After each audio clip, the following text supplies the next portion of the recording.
Hi, my name is Isa. I'm the webinar producer at ConvertKit, and I want to give you just a quick overview tour of the software to hopefully help you get started. So I'm going to take you tab by tab on a little tour here. So we're going to start in the first tab all the way on the left called subscribers. So this is where you can see all of your subscribers and get some really great data. Now this is a demo account, so of course my graph is empty, but there are a lot of things you can do with this graph to look at days, weeks, or months, specific people, specific dates to see what's happening over time.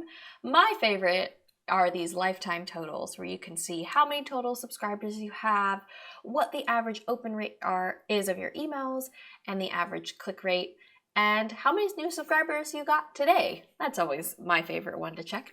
And then if you scroll down, this is where you can see all of your subscribers. You can see my demo subscribers here to the left, and then all of these tags that I've created in different demos here. This is where you'll create specific tags or categories for your subscribers, and if you click on any tag, it will show you the subscribers just in that tag. So you can see here we've got one. You can also make segments where you can collect a couple tags and create certain segments for your email list. All depends on what kind of business you're in and what you're doing, but these are great, especially when it comes to tagging customers versus non-customers or maybe different kinds of interest levels. Another thing I want you to note is this drop down right here. So this is how you can see different groups of subscribers that will collect automatically for you. My favorite is cold subscribers. So anyone who hasn't opened your emails in a little while will be labeled cold. And what you could do here in bulk actions is you'd select all of them first, and then you can click bulk actions, and you could add them to a sequence, a re-engagement sequence. So we have a lot of training on that to let them know, like, hey, are you still interested? If so, click here and you can stay on the list. If not, you'll be deleted from this email. So this is a really good practice to keep your open rate high and make sure you only have people on your list who are opening your emails and who really want to be there. That's the only kind of people you need on your list anyway. So we help you keep a really clean list, which helps with your deliverability and helps with your open rate. So that's what cold subscribers are. And then if any of you are just starting with ConvertKit and you have subscribers already from another email platform, this is how you would get them over to ConvertKit. You would go to the subscribers tab, click add subscribers. This is a first step many people take. And then you could import directly from another provider, or you can simply click import a CSV, which is like an Excel spreadsheet. So you export your subscribers from another provider and then just import that spreadsheet into ConvertKit, and then they will be here in your subscriber tab. And when you import them, you can also import them and tag them at the same time. So there's lots of things you can do there. Now, the next thing I want to show you is the automations tab. So we're going to keep moving on our tour. And this is where a lot of things are done in ConvertKit. These are our visual automations. What that really means is it's a very simple place to create these email paths for your potential email subscribers in a way that's really easy for you to create and makes a lot of sense, hopefully, for you. So the best way to start is to click New Automation. So I'm going to build a quick one for you so you can see how this works. So this title right here, Visual Automation 176, you can make this whatever you want. Maybe this is your welcome sequence. So we're going to just title that. No one's going to see that. That's just for you. And we're going to start this automation by clicking Create Automation. And we're going to start this pathway. The entrance, the door, the welcome mat is going to be when someone joins our email list on a form. And so I'm going to create a new form here, and I'm going to make a landing page. So I love landing pages because you can just make them so quickly. You can choose a template, and then you can just start typing. So again, no one's going to see this. This is for your records here. So this is going to be, we'll just say, a free checklist, and then you're going to just start typing. So you could say struggling with something, and then free checklist to help you do something awesome, and then get the checklist. And you can change the button too. Maybe say like, I am in. And if I'm clicking on this button here, you can see I can change the color. I can also add a picture up here. You don't have to add a picture, but you can, and highly recommend it, especially if you're the face of your brand. And then this blue background here too, you can also change it to whatever color you like. So if I click this magic wand here, I can change that background color to any color that I might like, or you can even add a picture instead, and that can look really nice on a landing page as well. So I'm just going to add a picture. You can also add very specific colors based on your branding or your design. So if you're already at that stage, you can do that here. And then if you're giving away a checklist, you would just click on this envelope and make sure send incentive email is checked. You'd click download and then just upload that checklist or that workbook or whatever you're giving away in exchange for that email address. And then if you click edit email contents here, this is what will confirm their subscription, but you can also have this be the download the checklist button, and this will be the download button. And when they click on this button, whatever you uploaded here will be automatically delivered to their inbox and will start downloading to their computer. So that makes that really easy to send a freebie through a landing page. So the next step is I'm going to save it and show you how you share that. So one thing about visual automations is you're building it all in one place so you can see what's happening, and then you can go back and edit stuff pretty easily. So we saved this, and I just want to show you how you share it. So a landing page we host for you, we click share, and this link is live. So you could start sharing this on social media, in a social media bio, a profile link, and I'll show you if I open up a new tab here, you will see this is our landing page we just made. You can also, of course, turn this into a pretty link and share it wherever you like. So that's the start of our automation here. And the next step, what really makes it into a full automation, right? You could just have your landing page live here, that would be fine. But what makes it a real automation is that they're gonna go through a next step based on entering the store. So you want to welcome them into your home, into this next phase of emails. And so what we're going to do in this scenario, and as you can see, we won't go through all of these, but there are many scenarios that you can create in visual automation. So there's actions, there's conditions, you can see here.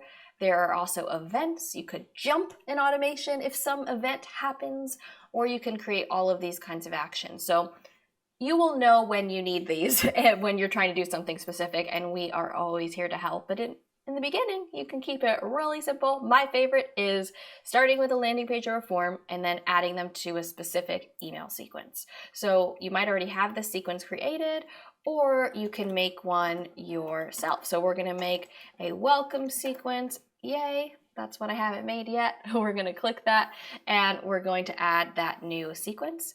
And if I click here, this is where you start building that sequence. Now, a sequence can be one email. So this could be a good enough sequence. Maybe you want everyone who signs up for that form to get this one email. Maybe you're going to have a 3 email welcome sequence. And so you can add a couple emails here. Once you've written them, you just change it from draft to published. Make sure the when to send is where you want it. So if you want it to send one day after they subscribe, you would leave this here. Then if you want this one to send the next day, again, you would just leave it here. So it's set to go every day, but you can change it to maybe this one doesn't come for 2 days. Maybe this one doesn't come for 3 days. And maybe you don't want to email people on Sunday. You could uncheck that. So there's lots of customization here. This funnel allows you to exclude certain people just from getting a specific email. So maybe this 3rd email is a sales email and you don't want to sell to anyone who's already purchased. You could exclude current customers or people who bought in the sequence from getting that last sales email. So that can be really helpful as well. So when you're done there, you just hit save, and now you have created your first visual automation. So to make it live, the very last step is to click up here from paused to live. So you will turn on this automation and it will start working for you. And you will see these where it says 0 subscribers now and currently and completed, you will see those numbers start to grow. So a couple of other things in the automations tab that I just want to show you in our tour here are some rules that you can create. Now, Automations, most of what you might do when setting a rule, you could do in automations, but we still have rules here in case you need them for setting certain conditions. We have an RSS feeder if you want to have your blog going out to people automatically or in kind of a monthly digest. And then integration. So we integrate with many, many partners, and you can click that and see all of them here and connect with other places that you are online. So that's where you go there. Now these next two tabs, forms and sequences. Forms are going to be where all of your landing pages, all of the forms that you put on your website, that's where they're all going to live. So if you make a landing page in automations like we just did, it would live in forms as well, along with all of the others. You can also pull from these forms when you're creating visual automations in that drop down like I showed you. So you can see this is active. You can also archive forms if you don't want to see them anymore, but you still want to have them in case you need to search them. So you would just click archive to see your archived forms. Now, maybe you really don't need an automation and you just want to make a quick landing page that doesn't need to have a pathway connected to it, at least right now. That's where you might go to forms, click new form, and then just start building a landing page that you could share right away. Sequences, very similar. Any sequence you make, like the one we just made in automations, they're all gonna live here. If you just wanna make your sequence right now before you put it into an automation, you could do that right in the sequences tab. Now, broadcast is where you're going to send live emails. So to do that, you would click new broadcast, and of course you can schedule these emails too, but these are kind of separate from those visual automations and those sequences. So when you're sending an email, you want to make sure you decide who you want it to come from. So if you have different options, which you can add in your account settings here, you can choose the send from address. And then right now we're just going to send to all of our subscribers, but you could send it to just people with a specific tag. You could send it to just your customers, to everyone aside from your customers. So lots of customization here. Then you're going to click next step and start writing your email, right? Just like you would write any other email. And you can personalize it if you want to use their name. You can, of course, add an image, a file. If you want them to download something, you can add a link. And of course, one of the most popular things are link triggers. So maybe if you're asking someone if they're, interested in, buying your product, then you might, of course, you'd say it in a way more interesting way, right? Interested in this topic, interested in getting more help with this. If so, click here. And then you could click this link and then create this link. So that's actually our landing page link. So what I'm gonna do here is grab the link that would allow you to use this link trigger. So here is a link we have for you called app.convertkit.com/preferences confirmed. So this is where it would lead them. So it would be a page that we've created for you that says, thanks, we know your preferences, you'll get more related content soon. You could direct them to your landing page really if you wanted, or you could direct them to any page on your website. It doesn't affect the link trigger, it just affects where they go when they click it. The real magic is here. You're gonna open it in a new tab and you're gonna tag subscribers who click this link, right? So interested in my awesome product. So this is a tag only you will see, they won't see it. So we're going to click insert, and now this tag, this group, anyone who clicks on this link, they will be in a group in your subscribers tag. So this is great for contests, for one-click webinar registration, for doing a survey. People love these link triggers, and I'm one of those people. Love them. So that's how you do that. Of course, you could do that in a broadcast email, or you could do it in a sequence that's in an automation. But I just thought I'd show you that because it's one of people's favorite thing in the world. Now you can preview your broadcast here, and then you're going to go next step and just go ahead and send that broadcast, or you can schedule it for a specific date or a specific time if that's what you're doing. So I'm just going to click to send this broadcast. Okay. And we have just sent an email. That is the big tour. The last few things I want to show you is if you click on your account right here, this is where you will be able to do things like find your API key, which will make a lot of sense to you if you start connecting ConvertKit with other software programs. They will ask you for an API. That's how they talk to each other. So that's where you'll find your API and your API secret. That's a thing too. You will find those right here. And you will also be able here to add different send from addresses, choose the time zone of your account, which helps when you're scheduling emails, and a default time that you want your sequence emails to go out. So it's also where you can add the address that goes at the bottom of your email. So that's all here. The only reason I'm not showing you is because it would show my API key, and those you want to keep really secret, but that's where you would click to show all of that. And then if you're setting all this up, doing anything, and you have a question, feel free to click this chat bubble here. We have live chat. You can also send us an email through here, and you can search the help docs for any specific questions you have. We have a really good one, so those are here to help you as well. But I hope this tour helps you get started and start making people's days with your emails.